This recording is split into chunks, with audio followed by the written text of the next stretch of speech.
오늘 우리에게 주신 하나님 말씀 고린도전서 15장 1절에서 10절입니다. 우리 신약성경 281쪽인데요. 고린도전서 15장 1절부터 10절 말씀 한 절씩 교독하도록 하겠습니다. 형제들아, 내가 너희에게 전한 복음을 너희에게 알게 하노니 이는 너희가 받은 것이요 또 그 가운데 선 것이라.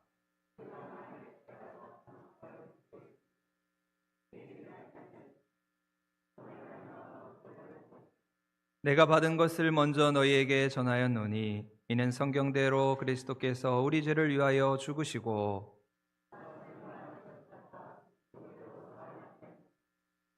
게바에게 보이시고 후에 12 제자에게와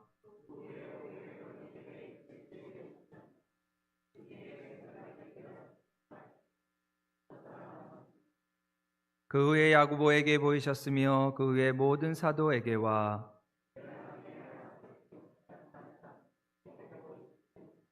나는 사도 중에 가장 작은 자라. 나는 하나님의 교회를 박해하였으므로 사도라 칭함받기를 감당하지 못할 자니라. 그러나 내가 나된 것은 하나님의 은혜로 된 것이니 내게 주신 그의 은혜가 헛되지 아니하여 모든 사도보다 더 많이 수고하였으나 내가 한 것이 아니요 오직 나와 함께 하신 하나님의 은혜로라. 아멘. 오늘은 우리 2023년 한 해의 마지막 날을 보내면서 또 거룩한 주일 하나님 앞에 나와 예배함으로 한 해의 끝을 마무리하고 있습니다.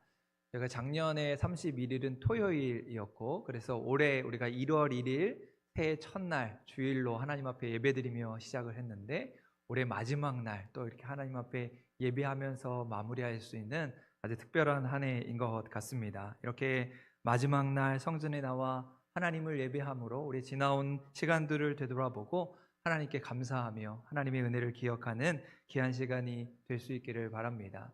다른 사람들처럼 일출을 보는 것도 좋고 여행을 가는 것도 좋겠지만 우리는 이렇게 하나님을 예배하면서 한 해를 마무리할 수 있다는 것이 얼마나 큰 축복인가 다시 한번 되새기면서 온 마음을 다해 하나님을 예배하고 새롭게 주실 새로운 은혜 가운데 그런 하나님의 은혜를 소망하고 또 기다리는 귀하고 복된 시간이 될 수 있기를 주님의 이름으로 간절히 소망합니다.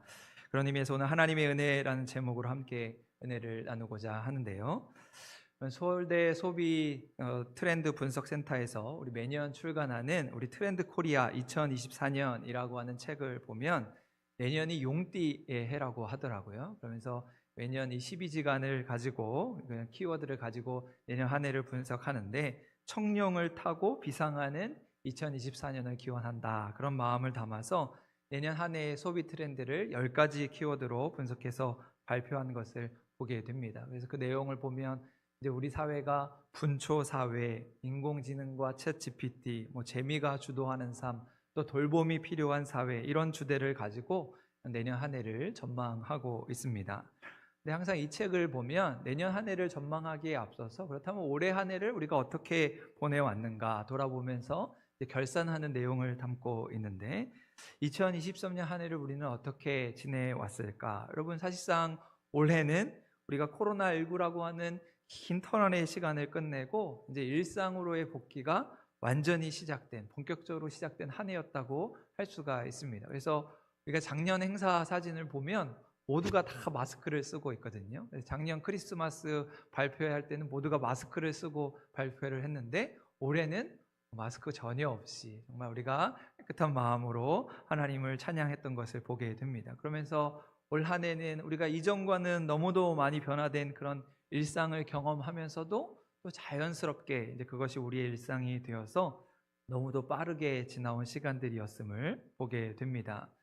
그러면서 이 책에서는 올 한 해를 정리하는 키워드들을 소개하는데요. 그 내용이 이렇습니다. 평균이 사라진 자리, 새롭게 떠오르는 소비자들, 또 관계의 재해석, 불황을 극복하는 혁신의 힘, 이런 이제 제목을 가지고 올 한 해를 평가하게 됩니다. 제가 여기에서 관심 있게 본 주제는 우리 첫 번째였던 평균이 사라진 자리라고 하는 것이었습니다. 여러분, 우리나라 사회가 아주 일반적이고 어떤 대중적인 이제 기준을 넘어서 너무도 양극화되고 또 너무도 다양해진 사회로 변모하고 있다. 올 한 해 그렇게 지내왔다 이야기하는 것이지요. 그러면서 이 책에서 이제 예를 들어서 점심시간 우리 회사 문화를 소개하는데요. 옛날에 직장에서 점심시간에 직원들이 다 함께 한 식당에 모여서 부장님이 고르는 메뉴를 가지고 통일을 해서 점심을 먹고, 점심 식사 후에는 모두가 한 자리에 모여서 믹스 커피를 마시는 것이 아주 대중적인 그런 풍경이었다면, 이제는 사람들이 그렇게 하지 않고 다 자기가 먹고 싶은 대로 메뉴를 찾아서 흩어지게 되고, 이제 커피를 마셔도 믹스 커피가 아니라 아메리카노, 카페라떼, 카푸치노, 마키아토, 너무도 다양하게, 그래서 10사람이 주문하면 10가지의 종류가 커피가 나오는, 사람들의 취향이 너무나도 다양해졌다고 하는 것입니다. 그러면서 2023년 우리 교수신문에서 우리나라 올 한 해를 평가하는 사자성어를 발표했는데, 그 사자성어의 내용이 이렇습니다. 견리망의라고 하는 사자성어로 우리나라의 올 한 해를 평가하게 되었습니다. 뜻을 풀이하면 이로움을 보자 의로움을 잇다, 이제 견리망리라고 하는 뜻인데요. 이 사자성어를 추천한 우리 김병기 전북대 교수님은 오늘날 우리나라의 정치인들이 나라를 바르게 이끌어 가기보다는 그저 자신이 속한 편의 이익만을 보는 것 같다. 그리고는 의로움을 잊어버린 그 모습들을 비판하면서 마치 우리나라 사회가 너무도 자기 중심, 자기의 이익만을 쫓아 살아가는 마치 각자 도생의 싸움판이 된 것 같다고 평가하면서 이 사자성어를 선정하게 되었다고 이야기하고 있습니다. 여러분, 우리나라 사회가 너무도 빠르게 변화하고 발전하는 것은 참 좋지만, 그러면서 우리는 너무도 내 이익만을, 자기의 이익만을 생각하고 있음을 보게 됩니다. 나는 누구인가? 나는 지금 어디에 속해 있는가? 이런 질문을 할 새도 없이 막 수많은 변화의 물결 속에서 무엇이 나에게 이득인가? 무엇이 나에게 좋은 것인가? 그저 나의 이로움만을 쫓아 참된 의로움을 잊고 살아가는 것은 아닌가? 오늘 우리의 삶을 돌아보게 됩니다. 그러면서 오늘 하나의 삶을 돌아볼 때 오늘 우리는 우리의 삶을 어떻게 평가할 수 있겠습니까? 특별히 우리는 신앙인으로서 하나님 앞에서 우리는 어떻게 우리의 삶을 평가받을 수 있겠습니까? 오늘 주시는 말씀 속에서 하나님을 향한 나의 의로움은 무엇이었는가 함께 돌아보면서 은혜를 나누고자 합니다. 여러분, 오늘 고린도전서 15장의 말씀은 사도 바울이 하나님 앞에서 나는 누구인가 그의 신앙을 고백하고 있는 참으로 귀한 말씀입니다. 그리고는 나의 나된 것은 오직 하나님의 은혜입니다 라고 고백하고 있는 것을 보게 되시요, 이것은 세상 지식으로 고백하는 것이 아니고 신학적으로 철학적으로 고백하는 것이 아니고 사도 바울이 살아계신 하나님을 직접 만나고 생생하게 경험한 그 고백을 담아 드리는 것이지요. 세상이 어떻게 흘러가느냐, 세상의 질서가 무엇이냐, 이것이 중요한 것이 아니라 내가 지금 하나님 앞에서 어떠한 사람이냐, 자신에 대한 위대한 고백을 하고 있는 것입니다. 내 안에 있는 모든 가치가 하나님의 은혜로 된 것이기에 하나님의 은혜가 없다면 나는 아무런 의미가 없는 사람입니다 고백하고 있다는 것이죠. 여러분, 우리는 지금 한 해를 보내는 마지막 날을 맞이하고 있습니다. 지난 1년을 생각하면서 여러분은 여러분의 삶을 어떻게 회고하시고 어떻게 한 해를 마감하고 계십니까? 여러분, 백남준이라는 예술가를 잘 아시리라고 생각합니다. 세계적으로 인정받고 한국 최고의 예술가라고 평가받는 예술가입니다. 그런데 이 백남준 선생님이 병환으로 인해서 잠깐 병중에 있을 때 이런 고백을 했다고 하지요. 나는 그동안 허송세월한 것에 대해 나 자신에게 화가 났다, 그렇게 자신의 삶을 평가했다는 것입니다. 여러분, 그 백남준 씨가 많은 사람들에게 인정받고 칭송받기까지 얼마나 많은 수고를 했겠습니까? 얼마나 많은 노력을 했겠습니까? 그런데 자신에 대해서 나는 허송세월해서 나 자신에게 화가 났다고 이야기하고 있습니다. 그렇다면 우리는 도대체 얼마나 부지런히 살아야 화가 나지 않는 것일까? 도대체 얼마나 열심히 살아야 잘 살았다고 할 수 있는 것일까?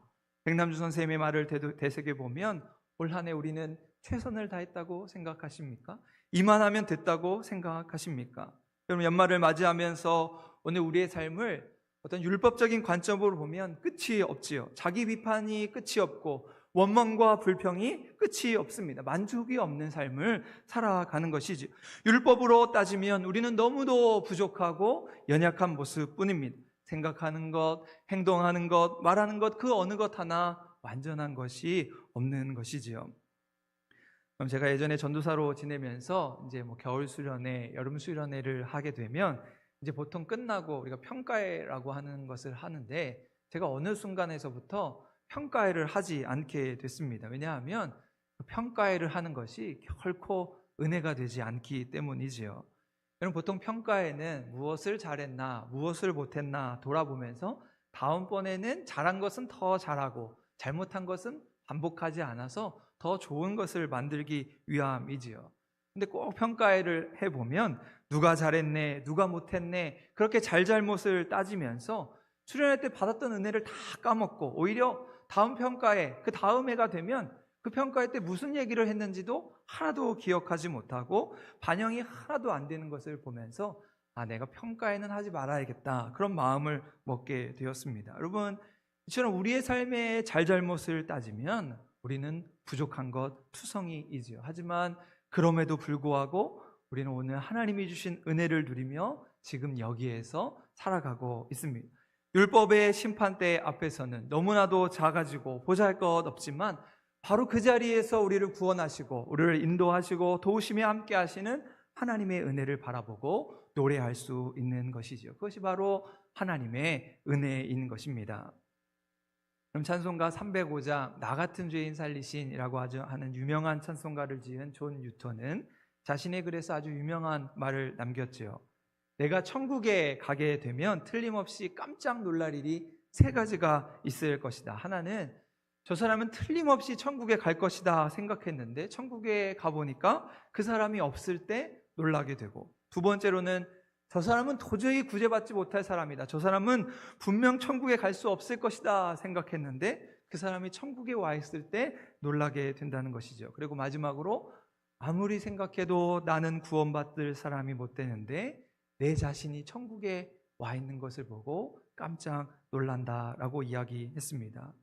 여러분, 나 자신은 내가 제일 잘 아는 것이지요. 그렇게 오늘 나의 나됨은 그 자체가 하나님의 은혜라 고백할 수 있는 것입니다. 그래서 은혜는 은혜로 알 때 은혜가 되는 것이죠. 내가 가지고 있는 가장 소중한 나의 모습, 소중한 건강, 지금 처한 삶의 의미를 깨닫지 못한다면 그 은혜를 발견하지 못한 사람이 되는 것입니다. 은혜를 은혜로 알고 은혜를 느끼며 그 은혜에 감격하며 살아가는 사람이 바로 참된 신앙인의 삶이고 복된 삶을 살아가게 되는 것이지요. 그럼 제가 신학교를 다닐 때 성서 신학 설교라고 하는 과목을 들은 적이 있습니다. 그러면서 한 학기 내내 이제 우리 신학자들의 설교와 이제 오늘 우리 한국교회 유명하신 이제 목사님들의 설교를 읽고 분석하고 공부하는 그런 과목이었습니다. 그런데 제가 이 과목을 들을 때 과제가 너무 많아서 읽어야 할 독서 과제도 많고 써서 제출해야 할 과제가 너무 많아서 참 힘든 수업으로 기억을 하고 있는데, 또 힘들었던 만큼 많은 것이 남았던 수업으로 기억을 하고 있습니다. 그러면서 이제 첫 시간에 우리가 잘 알고 있는 종교개혁자 마틴 루터의 설교를 공부하고 또 이어서 칼빈의 설교, 이어지는 신학자들의 설교를 공부했습니다. 그런데 과거 신학자들의 설교가 얼마나 어렵고 이해가 안 되는지 이제 첫 시간에 루터의 설교를 배울 때부터 제가 애를 먹었던 그런 기억이 있습니다. 특히나 루터의 설교를 읽는데 그 문체가 아무래도 이제 번역을 한 것이다 보니까 너무 딱딱하고 내용 자체가 이해가 안 되는 문장이 너무나도 많았습니다. 분량이 어찌나 많은지 A4 용지로 32페이지가 넘는 그런 설교가 있었습니다. 그래서 학생들이 이 A4 용지로 32페이지가 되는 설교를 시간으로 계산을 해보니까 장장 3시간이 넘는 설교였다고 분석을 하기도 했습니다. 그런 의미에서 2023년 우리 복명동 한사람교회에 있는 성도들은 참으로 행복한 성도들이죠. 제가 만약에 오늘 3시간을 설교한다 그러면 아마 우리 성도들 몸이 베베 깨이고 자리를 박차고 나가고 아마 고뇌의 시간을 보내게 될 것입니다. 그래서 학생들이 이 루터의 설교를 공부하면서 한결같이 어렵다, 이해가 안 된다, 도대체 무슨 말인지 모르겠다, 내용이 너무 길다, 이런 식의 비판을 하게 됐습니다. 그런데 이제 교수님께서 이제 나오셔서 수업을 마무리하시면서 결론적으로 한마디를 하셨습니다. 여러분, 루터의 설교 어렵지요? 그래도 루터는 이 설교를 가지고 종교 개혁을 했다니까, 당시 성도들이 이 루터의 설교에 은혜를 받았다니까 우리는 아무 말 하지 맙시다 라고 하면서 수업을 마무리하셨습니다. 여러분, 저는 우리가 하나님의 말씀을 들을 때 은혜를 받느냐, 은혜를 받지 못하느냐는 참으로 중요한 것이죠. 말씀을 통해서 내게 들려주시는 그 은혜를 발견할 수 있을 때 진정 그것이 내게 하나님의 은혜가 된다는 것입니다. 미국의 윌리엄 헐스트라고 하는 사람은 신문사의 편집인으로 일을 하면서 비교적 넉넉한 생활을 했습니다. 그래서 돈이 모이면 나름대로 이제 취미 생활을 하게 되었는데 그의 취미는 골동품 수집이었습니다. 경제적으로 여유가 있고 시간이 나면 틈나는 대로 이제 골동품을 사서 모았습니다. 전 세계를 다니면서 귀중한 미술품, 골동품들을 수집하고 이제 그것을 즐기는 것이 그 인생의 기쁨이 되었습니다. 그래서 진귀한 미술품이 있다고만 하면 전 세계 어디를 가서라도 그것을 사들이곤 했는데 어느 날 유럽 왕가에서 사용했다는 도자기 하나가 있다고 하는 정보를 접하고 이제 잡지에서 그 도자기를 보는 순간, 도자기의 사진을 보는 순간 이제 그의 마음이 설레기 시작했습니다. 그래서 온갖 정신이 다 그 도자기에 빼앗겨서 내가 이 도자기를 살고 말겠다라고 하는 일념하에서 이제 유럽 전역을 다니면서 추적을 해보았는데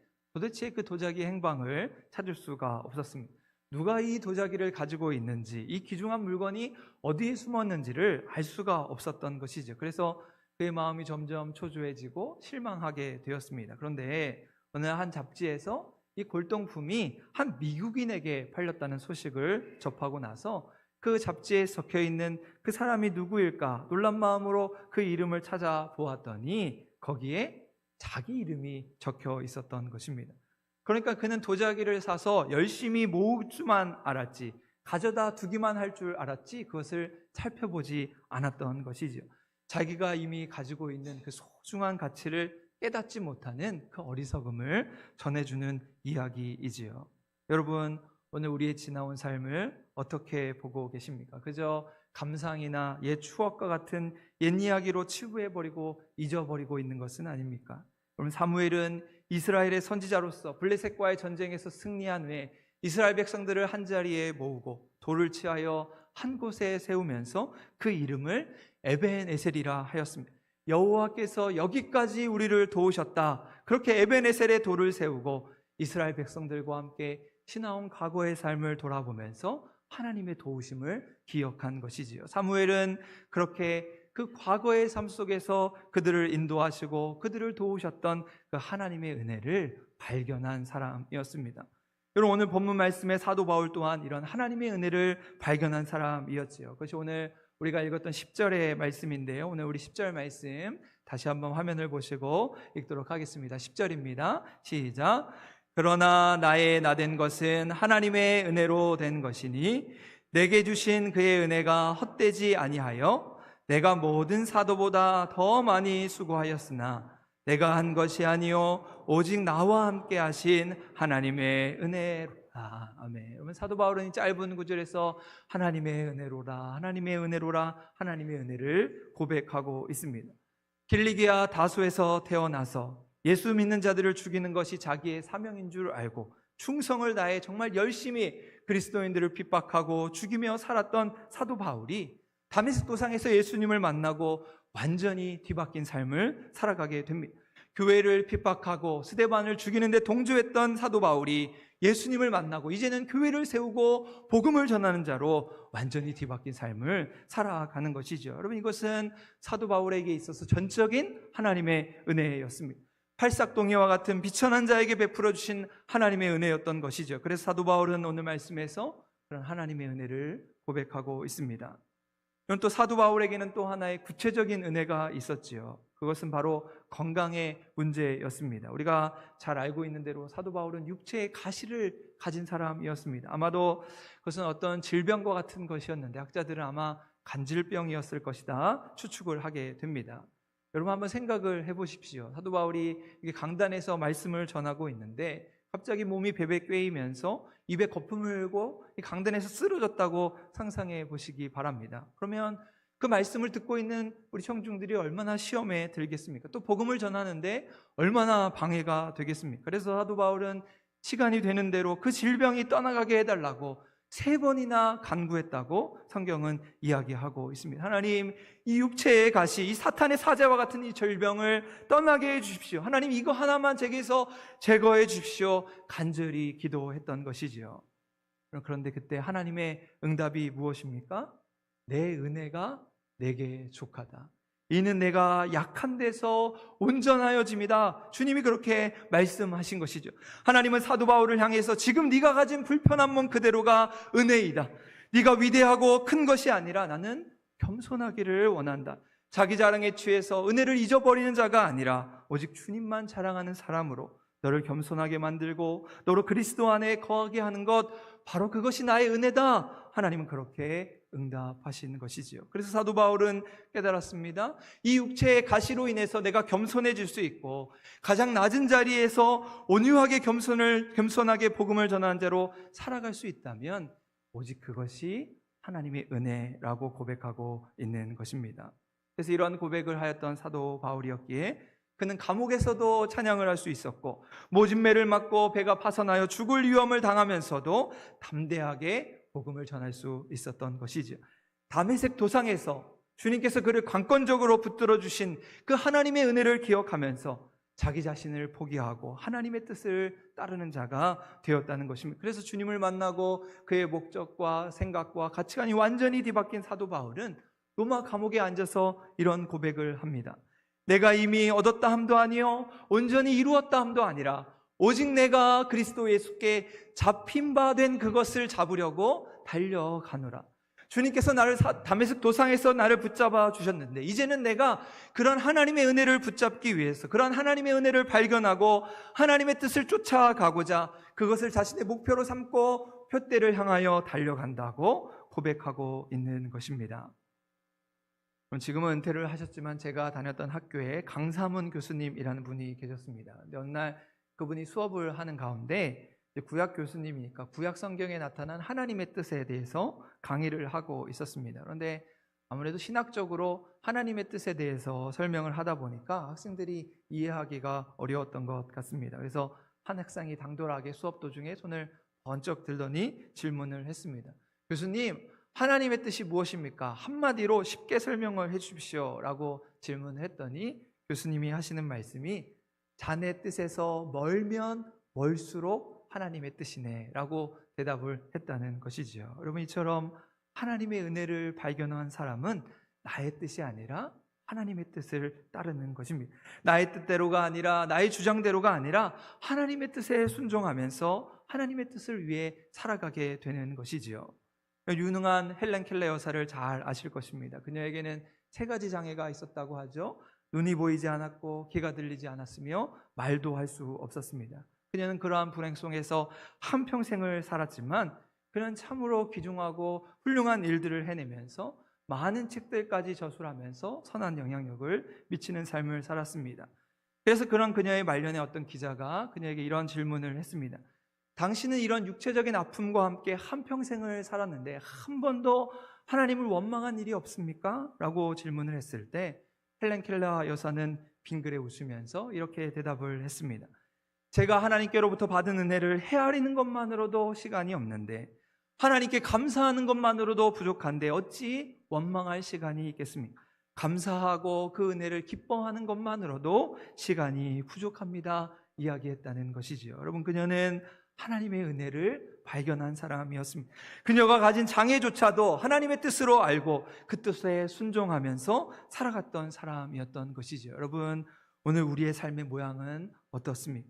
나의 나됨은 오직 하나님의 은혜라 고백했던 사도 바울의 이 고백을 오늘 우리의 삶에 진지하게 묵상하면서 오늘 우리가 걸어온 한 해의 삶을 돌아볼 수 있기를 바랍니다. 인간적으로 보면 후회가 남고 자책을 할 수도 있고 원망스럽고 만족스럽지 못한 시간들이었을지 모르겠습니다. 하지만 하나님께서는 우리에게 은혜를 주셔서 오늘 여기까지 우리를 인도하시고 우리를 도우셨다는 그 사실을 기억할 수 있기를 바랍니다. 내게 직분을 맡기시고 그 직분을 감당하게 하시면서 내게 주신 은혜가 헛되지 아니하여 하나님의 일하심에 동참할 수 있었음에 감사하면서 오직 나의 나된 것은 내가 한 것이 아니요 하나님의 은혜라고 결산할 수 있는 한 해의 삶이 될 수 있기를 바랍니다. 그래서 은혜를 은혜로 알고 은혜를 느끼면서 그 은혜가 삶의 힘이요 용기요 지혜가 되어서 다가오는 새해를 힘차게 맞이하면서 그 하나님의 은혜를 우리의 입술로 찬양하며 더 아름답고 풍성한 인생을 살아가시는 우리 한사랑교회 모든 믿음의 식구들이 될 수 있기를 간절히 소망합니다. 그러면서 오늘 말씀을 마치면서 그 하나님의 은혜를 우리가 찬양으로 함께 고백했으면 좋겠는데요. 우리 송경민 목사님의 은혜라고 하는 찬양입니다. 우리 한사랑교회 성도들이 가장 많은 은혜를 받은 찬양이기도 한데 우리 말씀을 생각하시면서 우리의 지나온 삶이 모두 하나님의 은혜, 하나도 빠짐없이 모든 것이 하나님의 은혜입니다 라고 우리 찬양의 가사를 묵상하시면서 이제 우리 함께 찬양하는 시간 갖도록 하겠습니다.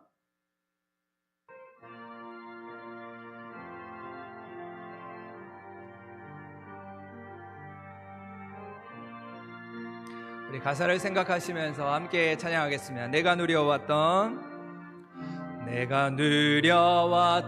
모든 것들이 내가 지나왔던 모든 시간 내가 걸어왔던 모든 순간이 당연한 것 아니라 은혜였어. 아침해가 뜨고 저녁에 노을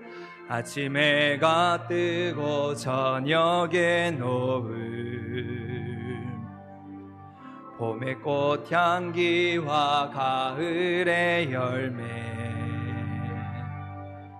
변하는 계절의 모든 순간 당연한 것 아니라 은혜였소.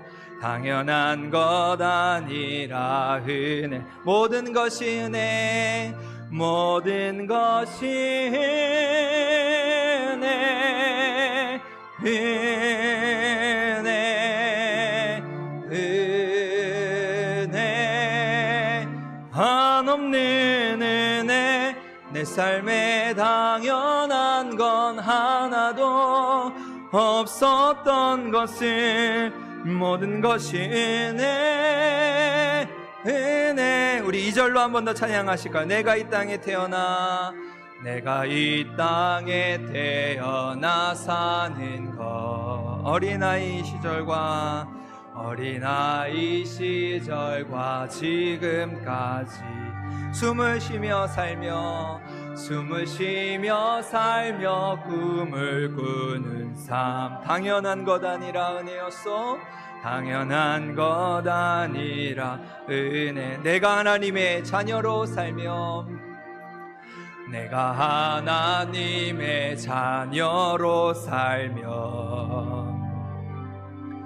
오늘 찬양하고 예배하는 삶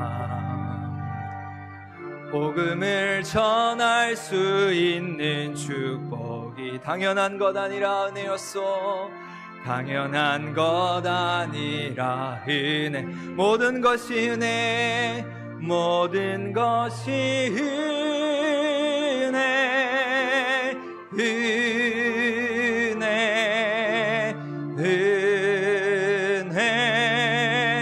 한없는 은혜 내 삶에 당연한 건 하나도 없었던 것을 모든 것이 은혜 우리 다시 한번 찬양한 모든 것이 은혜 모든 것이